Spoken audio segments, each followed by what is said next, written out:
Hello friends, welcome to my blogging channel. তো তোমরা কেমন আছো? আমি তো খুব ভালো আছি।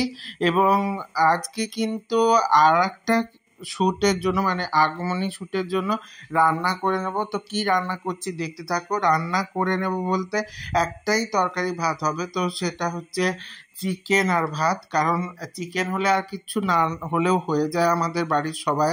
তো তোমাদের কার কার কি লাগে বলো তো? চিকেনের সঙ্গে সবজি অনেকেই পছন্দ করো। আমি কিন্তু সবজি বা অন্য কোনো তরকারি প্রয়োজনই পড়ে না, শুধু চিকেন আর ভাত হলেই হয়ে যায়। তবে চিকেনে আমরা একটু আলু দিয়েই রান্না করি। তোমাদের কি কি দিয়ে রান্না হয় বলো? এখানে দেখো রসুন বাটা, আদা বাটা, পেঁয়াজ বাটা, আর তার সঙ্গে সঙ্গে তোমার টমেটো সব করা আছে। আর পাশে একটা মিক্স সবজি ছিল, ওটা একটু গরম করে নিচ্ছি। তো একটুখানি সবজি ছিলই যদি বা। এপাশে দেখো আমি তেলের মধ্যে চিনি দিয়ে দিচ্ছি, চিনিটা একটু কালার হওয়ার জন্য। তবে বারবার বলছি, আমরা কিন্তু চিনি প্রতিদিন দিই না, একটু মাংস হলে তবে চিনি একটু কালার হওয়ার জন্য দিই। তবে এটা কিন্তু বেশি খাওয়া ভালো না। তো কারা কারা মাংসের জন্য চিনি দাও অবশ্যই আমাকে জানিও। তো আমাদের বাড়িতে একটু দেওয়া হয় কিন্তু। এবার তেলটা গরম হয়ে চিনিটা ভেসে উঠলে তখন আমি কিন্তু মশলাগুলো দিতে থাকবো। তো এর মাঝে একটু কথা বলে নিই তোমাদের সঙ্গে। তোমাদের কার কার পুজোর কি শপিং করলে আমাকে কিন্তু জানিও। আর তোমাদের পুজোর কি প্ল্যান আছে? কোথায় কোথায় ঘুরতে যাচ্ছ বা কোথায় কোথায় ঠাকুর দেখতে যাচ্ছ বলো। তবে এই বছর তো খুব একটা ভালো পুজো হবে না আমি যতটা জানি। তো তবুও তোমরা একটু জানিয়ে দিও যে কীরকম কি যাচ্ছ এবং কোথায় কি ঠাকুর দেখবে। আমরা তো এবছর ঠিক নেই, যদিও বা এখানে থাকার ইচ্ছে আছে, কোথাও বাইরে যাওয়ার ইচ্ছে নেই। এবারে দেখো তেলের মধ্যে চিনিটা একটু ফুলে উঠেছে। এরপরে আমি কিন্তু রসুন বাটা দিয়ে দেবো এবং এলাচ দানা ছেঁচে দিয়ে দিয়েছি। তো এলাচ দানা দেওয়ার পর দেখো রসুন বাটা দিয়ে দিলাম। তো রসুন বাটা দিয়ে ওটাকে একটু কষিয়ে নেব। তো কষিয়ে নেওয়ার পর অবশ্যই ভালো করে লাল লাল হয়ে গেলে ওর মধ্যে পেঁয়াজ আর টমেটো দিয়ে দেবো। অনেকে টমেটো বাটা করে দেয়, তো আমাদের বাড়িতে মিক্সি খুব একটা ইউজ হয় না। আমাদের বাড়িতে একটু মশলা বাটা মশলাই ব্যবহার হয়, তো সেই জন্য টমেটো আর বাটা হয়নি। তো ওর মধ্যে রসুনটা ভালো করে দেখো লাল লাল হয়ে এসছে। এর মধ্যে কিন্তু এরপরে আমি অবশ্যই দিয়ে দেবো তো পেঁয়াজ কুচনো। তো পেঁয়াজ কুচনো দিয়ে দেওয়ার পর ওটা ভালো করে কষতে থাকবো।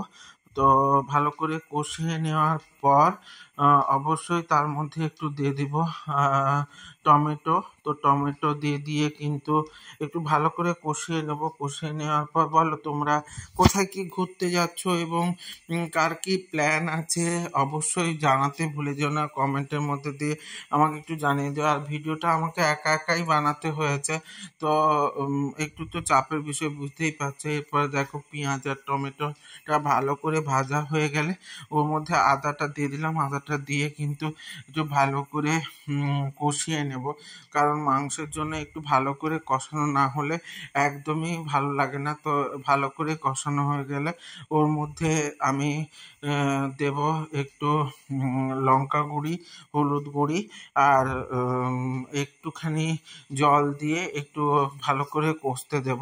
তো আমি কিন্তু মাংসের মধ্যে জিরে খুব একটা দিই না, কারণ জিরের একটা স্মেল আছে, আমার ওটা খুব একটা ভালো লাগে না, ওই জন্য মাংসেতে জিরে দিই না। তোমরা কারা কি জিরে দাও বলো। এরপর দেখো মাংস আর আলু দিয়ে দিয়েছি।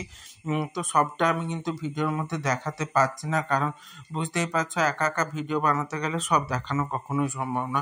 তো মাংস আর আলুটা দিয়ে ভালো করে কষিয়ে নেব এবং কষাতে থাকবো। আর আমাদের এবছর এই গ্রামের পুজোই দেখার ইচ্ছে আছে, কারণ কয়েক বছর কলকাতাতে পুজো দেখেছি। এবছর আর কলকাতা যাওয়ার ইচ্ছে নেই, কারণ গ্রামে ছোট থেকে বড় হয়েছে, এখানে মানুষদের সঙ্গে ওঠা বসা, তো ওদের সঙ্গে একটু কাটাতেও ভালো লাগে। সেই জন্য দেখো মাংসটাকে ভালো করে কষিয়ে নেব। তো কষানোর জন্য আমি কিন্তু একটু দম কমিয়ে বা কম আঁচের মধ্যেই মাংসটাকে কষাই, কারণ গ্রেভি এবং ভালো করে কষানো হয়ে গেলে ওর মধ্যেই আলুটা সেদ্ধ হয়ে যাবে। কারণ আলু দিয়েই আমাদের বাড়িতে রান্না হয়, আলু আর মাংস দিয়েই ভাত খেয়ে নিয়ে যায়। আলু না থাকলে শুধু মাংস দিয়ে খেতে একটু অসুবিধা হয়, তাতে আর কোনো সবজির দরকার হয় না ওই জন্য। তো এইভাবে আমার ভিডিওগুলো যদি তোমাদের ভালো লেগে থাকে তাহলে লাইক কমেন্ট শেয়ার করে দিও।